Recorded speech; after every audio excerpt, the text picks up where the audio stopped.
La gracia es un don o regalo gratuito, a menudo descrito con el término de favor inmerecido.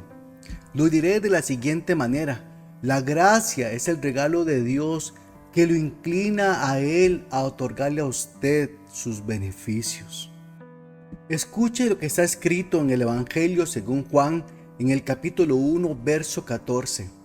Y aquel verbo fue hecho carne y habitó entre nosotros, y vimos su gloria, gloria como la del unigénito del Padre, lleno de gracia y de verdad. Conozca esto de Cristo, conozca esto acerca de Él. Cristo Jesús está lleno de gracia y de verdad hacia usted. Así, la gracia de Dios es como un manantial de aguas inagotables. Escuche lo que dice el verso 16. Porque de su plenitud, en Él hay plenitud, llenura, algo que está completamente lleno. De su plenitud tomamos todos, una fuente inagotable, algo que nunca se acaba, que nunca se da por agotado. De su plenitud tomamos todos. Usted puede hoy venir a Cristo y tomar de su plenitud, porque de su plenitud tomamos todos. Escuche lo que dice: y gracia sobre gracia, o sea, favor inmerecido sobre favor inmerecido, misericordia sobre misericordia, amor sobre amor, perdón sobre perdón. En Él hay plenitud de gracia para usted. La gracia de Dios es poderosa porque nos concede de forma gratuita lo que no hemos ganado ni merecemos. Así vemos que Dios, en su infinita misericordia, nos bendice constantemente, simplemente porque a Él le place hacerlo. Esta gran revelación significa que Dios te ha elegido a ti para ofrecerte su salvación. Este acto soberano lo realizó no por un capricho, hablando en términos humanos, sino mediante el anticipado conocimiento que Dios tenía acerca de usted. Escuche lo que dicen las Escrituras en 1 de Pedro capítulo 1, verso 2. Elegidos según la presciencia. Esta palabra presciencia significa el anticipado conocimiento.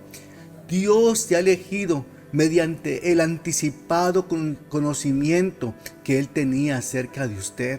Elegidos según la presencia de Dios Padre en santificación del Espíritu para obedecer y ser rociados con la sangre preciosa de Cristo Jesús. Gracia y paz os sean multiplicadas. Y en 1 Corintios capítulo 1 verso 21 dice: pues ya que en la sabiduría de Dios el mundo no conoció a Dios mediante la sabiduría, hablando de la sabiduría humana. Ahora escuche lo que dice: agradó a Dios, le plació a Dios. Está la gracia de Dios, el favor inmerecido. Escuche: agradó a Dios salvar a los creyentes por la locura de la predicación. Vean qué hermoso que es la gracia de Dios hacia usted. Agradó a Dios salvarte cuando tú escuchaste la locura de la predicación. Se llama locura porque para la sabiduría del mundo el evangelio es locura, pero es locura para los que se pierden. Este es el regalo de la gracia de Dios sobre tu vida. ¿Quieres ver la gracia de Dios manifestada en usted?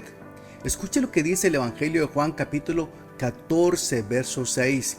Jesús dijo: yo soy el camino y la verdad y la vida. Ahora escuche lo que dice: nadie viene al Padre sino por mí. Nadie, esa es la misericordia de Dios. Todo aquel que viene al Padre es por la gracia de Cristo, por el favor inmerecido de Cristo hacia cada uno de nosotros. Nadie viene al Padre sino por mí.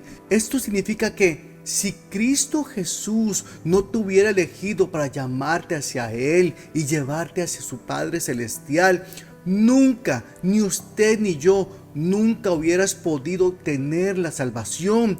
Nunca hubieras podido salir de tus pecados y de tu condición de condenación. Fue su gracia, fue únicamente su gracia la que hizo esto posible para ti. Efesios capítulo 2, versos del 8 al 9 dice: porque por gracia sois salvos por medio de la fe. ¿Escuchó? Fue por gracia, por un favor inmerecido, porque a Él le plació salvar tu alma. Por gracia sois salvos por medio de la fe en la obra redentora de Cristo, por medio de la fe. Y esto no de ustedes, o sea, no les correspondió hacer absolutamente nada a ustedes. No había posibilidad alguna de salvación, fue únicamente su gracia. Esto no de vosotros, pues es un don gratuito, un regalo inmerecido de Dios. No de vosotros, sino que es don de Dios, no por obras, para que nadie se gloríe. O sea, nadie puede ir al cielo y decir: vengo al cielo, soy salvo por todo lo bueno que yo he hecho. No, no es por obras, porque si fuera por obras, ya no sería por gracia. Esta gracia no solo tiene el poder para salvar y cambiar vidas. Esta gracia de Cristo tiene el poder en sí misma de transformar completamente la vida, el corazón del ser humano. Con respecto a la salvación, muchos piensan que ser salvo solo tiene que ver con entrar al cielo, o ser arrebatado, o tener vida eterna, o entrar en el reino de Dios. Pero hoy vamos a aprender que la palabra salvación tiene un significado aún mucho más amplio en las Escrituras, el cual es sumamente importante que usted conozca. La palabra salvación tiene que ver con, número 1, liberación. Número 2, con preservación. Tiene que ver con seguridad, con sanidad, con prosperidad, con triunfo, con restauración, con auxilio, con salud espiritual, con rescate del poder de las tinieblas y con la salvación del alma.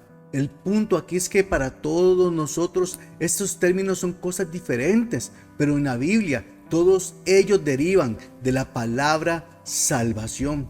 ¿Cuántas veces el Señor dijo a los enfermos que sanó: tu fe te ha salvado? En fin, la palabra salvación tiene que ver con ser librado de una atadura física, de un estado social o de una condición espiritual. En el Evangelio de Mateo capítulo 9, verso 22 dice lo siguiente: pero Jesús, volviéndose y mirándola, dijo: ten ánimo, hija, tu fe te ha salvado. Note que no dice tu fe te ha sanado, sino que tu fe te ha salvado. Porque volvemos al mismo punto, la palabra de salvación también tiene que ver con sanidad física. Y la mujer dice, fue salva desde aquella hora, no dice fue sana, fue salva desde aquella hora, porque la salvación tiene que ver con sanidad. Ahora escuche esto, en el Evangelio de Lucas capítulo 8, verso 36 dice: y los que lo habían visto les contaron cómo había sido salvado el endemoniado. Ve que no dice cómo había sido liberado el endemoniado, sino cómo había sido salvado el endemoniado. Ahora leamos Hechos 4:12. Dice lo siguiente: y en ningún otro hay salvación, porque no hay otro nombre bajo el cielo dado a los hombres en que podamos ser salvos, ser sanos, ser libertados, ser auxiliados, tener seguridad, ser salvos del alma, de una condición espiritual, del poder de las tinieblas, etc. Dice 1 Pedro 1:9: obteniendo el fin de vuestra fe, que es la salvación de vuestras almas. Aquí la salvación tiene que ver con el alma. Obteniendo el fin de vuestra fe, que es la salvación de vuestras almas. Así vemos todo el amplio significado que conlleva la palabra salvación. En cuanto a la salvación del alma, esta se entiende como ser librado del pecado y de las consecuencias del mismo. Dios nos libera del poder del pecado y de la muerte eterna cuando nos arrepentimos ante Él. En la carta de Pablo a los Romanos, capítulo 6, verso 23, dice lo siguiente: porque la paga del pecado es muerte. Está hablando muerte del alma, la muerte eterna, porque la paga del pecado es muerte. Quiero que aprenda esto en este momento. El pecado solo tiene una paga, y esa paga es la muerte. Luego dice, mientras que la dádiva de Dios es vida eterna en Cristo Jesús. O sea, la salvación del alma es vida eterna en Cristo Jesús, nuestro Señor. En el Evangelio según Marcos, capítulo 16, verso 16, está escrito: el que crea y sea bautizado será salvo, pero el que no crea será condenado. ¿Alguna vez usted se ha preguntado qué puedo hacer para ser salvo? Bueno, ¿qué tipo de salvación necesita? Pero en cuanto a la salvación del alma, quiero que aprenda esto. La salvación le pertenece únicamente a Dios. Humanamente usted no puede hacer nada para ser salvo, pues como aprendimos, la salvación es un acto soberano de su gracia. Pero hay indicios claves para que usted se dé cuenta que es salvo. Lo primero es que usted está escuchando aquí en este momento el Evangelio.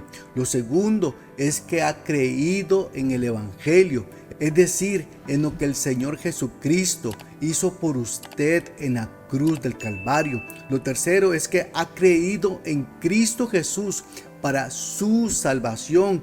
Lo cuarto es que reconoce que ha pecado contra Dios y que lo ha ofendido con sus pensamientos, con sus palabras y con sus acciones. Es decir, reconoce la necesidad de un Salvador para la salvación de su alma. Número 5. Confesó sus pecados ante Dios y le pidió perdón de todo corazón. Número 6. Escuchó el llamado de Dios y lo obedeció. Todos estos son manifestaciones de la obra del Espíritu Santo sobre su vida. Todo esto se resume en las Escrituras en el siguiente verso. En la carta de Pablo a los Romanos capítulo 10, versos 8 al 10 dice: mas, ¿qué dice? Cerca de ti está la palabra, en tu boca y en tu corazón.